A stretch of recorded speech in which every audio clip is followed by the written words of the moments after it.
Jim Blocky, Real Ed Aid. Today's vlog is self-righteousness. Maybe that's the Republicans' problem. Did you ever stop and wonder why the Republican Party can't make any headway?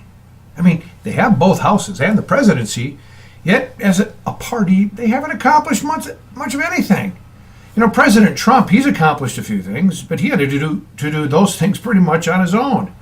The economy's great, Wall Street's through the roof, employment's doing very, very well.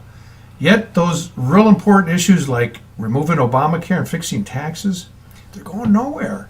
Taxes, we might have something by Christmas. Yeah, let's hope. Now, why is this happening? See, here's what I perceive is going on. Many of the Republicans just plain do not like the president and believe him to be immoral.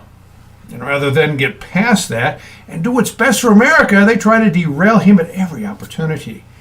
But that's what Republicans do. They throw their own under the bus. Then they get in the driver's seat and keep backing over them till they're really finished. Look at Senator John Ensign of Nevada. He had an affair. He admitted it. But he had to step down. Representative Mark Foley of Florida was forced to resign because of inappropriate communications with staff. Senator Bob Packwood of Oregon resigned because he was accused of sexual harassment.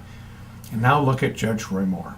Accused of dating teenagers, trying to have sex with a 14-year-old. This happened 40 years ago with no evidence. Personally, I don't believe any man in America over 50 is safe today from the possible accusations of sexual misconduct, which is sad because this is such a horrendous crime. But it's so horrendous, how can we allow these accusations to become public and ruin a man's career, especially when it is something that allegedly happened 30 or 40 years ago?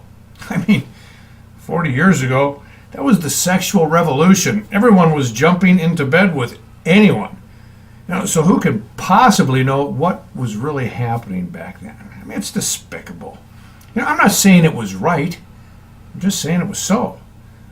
But getting back to my point, the Republicans are the guilty till proven innocent party. And we're becoming kind of a guilty till proven innocent country, which is nothing what our founding fathers wanted. But as soon as Republicans smell something that might be bad, they tell the person, resign, step down. You know what the Democrat Party says? Hey, do you have her number or her email address? Now, they say how despicable it was, but behind the scenes is a totally different scenario. Because no matter what they say today, they stand by their people no matter what. When Billy Bob Clinton was president, he was accused of rape and caught having sex with an intern. And the libs said it was a right-winged conspiracy. Remember old Oscar Mayer Wiener and sending his pictures of his package? Pun intended. Today, so many liberals are being accused, and they have proof of their misconduct. And because of all the scrutiny that they put on Judge Moore and the desires of the scrutiny they want to put on President Trump, they kind of had to tell Senator Franken and Congressman Connors to throw themselves on their sword for the sake of the party and resign. And you see, personally, I believe what they're doing is setting us up because they're going to say in the future, yeah, we do the right thing. We admit it and take the high road because we care about fixing this problem. Yeah, libs don't care about guilt or innocent. Their concern is for their liberal anti-American agenda, and that's it. I believe you don't desert your own at the first sign of trouble, and you do not stand by them even when they're wrong. You should stand by them and fight back until you know what's right and wrong.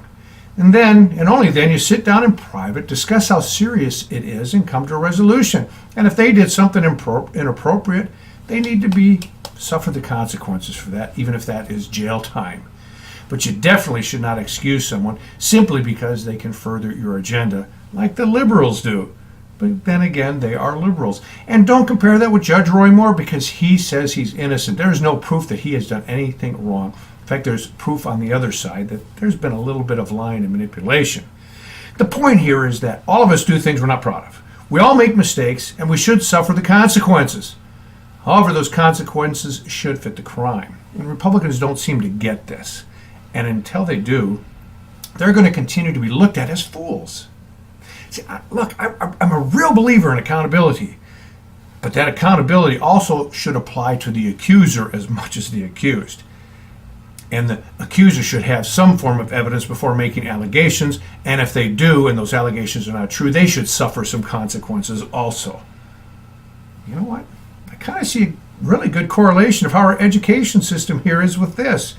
You see, we throw that word accountability towards the teachers, all of it, and very little or none towards the students. Maybe this is why students and accusers get away with so much. Jim Blocky, Real Ed Aid.